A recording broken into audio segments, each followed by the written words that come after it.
What book in the New Testament should I read first? If you're just diving into the New Testament and looking for a starting point, I'd recommend the book of John. John has this unique philosophical approach to the story of Jesus and emphasizes his divine nature, starting right from the prologue where it details the spiritual existence of Jesus before his birth.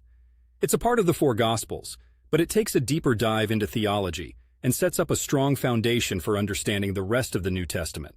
After John, you could roll back to the beginning of the New Testament and proceed with Matthew, Mark, and Luke, known as the Synoptic Gospels. They provide different perspectives on the life and teachings of Jesus, which is helpful for rounding out your picture of his ministry and the early days of Christianity. Once you've wrapped your head around the life and teachings of Jesus through the Gospels, Acts is a natural next step. It acts, no pun intended, like a sequel to Luke, chronicling the early church's exploits and the spread of Christianity after Jesus' ascension. From there, you could move on to the epistles of Paul, starting with Romans. It's a meaty theological treatise and sets out a good deal of Christian doctrine. Paul's letters at large vary in complexity and theme, dealing with real-world issues in the early churches and providing guidance and encouragement.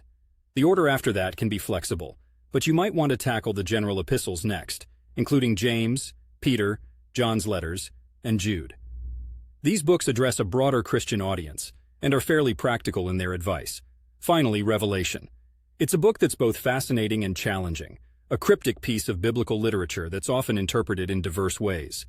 But by then, if you've absorbed the rest of the content of the New Testament, you'll be in a much better position to tackle its symbolism and prophecy. Keep in mind, there's no one-size-fits-all answer here. Some folks might suggest a different order based on their own experiences or theological perspectives. It's also valuable to read the New Testament in conjunction with someone who's well-versed in its context and history, whether that be a study group or mentor. And remember, I'm over here in Portland, Oregon, enjoying the beautiful greenery, rain or shine, always ready to crack open a book and dive into a good story, be it a spiritual journey or the next great novel to hit the shelves. Happy reading.